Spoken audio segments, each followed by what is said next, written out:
Okay guys, I want to show you my approximately 1914 Dietz number 2 Blizzard. It was pretty nasty when I got it. Somebody had painted it. It looks like rust here, but this isn't rust. This is what's left of a dark red paint. And I do have the original fuel cap, and this is what's left of it. The filler spout just came off, and what I did, I went to the hardware store just for now, and I got a cork that had a plastic cap on it. Oops. And anyway, I do have a 31014 Blizzard globe for it, so you know it's pretty correct. And the last patent date on it is around 1907, and they told me, the guys on the tubular lantern Facebook group, you guys told me that this is probably around 1914. And so anyway, it turned out pretty slick. I don't know if we could see it. It had some nasty corrosive stuff all over it, and I fought it all day.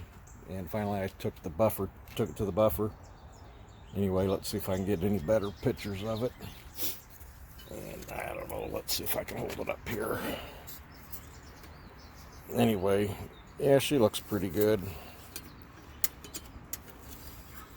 I'm pretty happy with all that. So anyway, and this is actually the first lantern that I've had that the lock knob globe actually fit properly.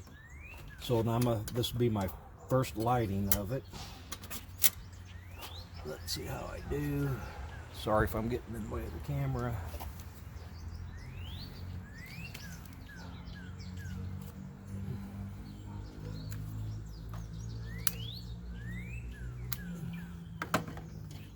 Running, smoking, turn it down. Okay. Well, there it is. Oh, I guess you guys probably can't even see that. But it is a burning. Let me turn this a little bit. Maybe you can see that flame. And turn it up too high. That's up high. Well, it's not smoking, but that's up pretty tall. So anyway, there she is. I know I've been bugging you guys on the tubular lantern group all day about polishing this out, and I'm happy with it. You know, I'm calling that one done. I just need to come up with a new filler spout, and then I can, you know, use that original cap on it.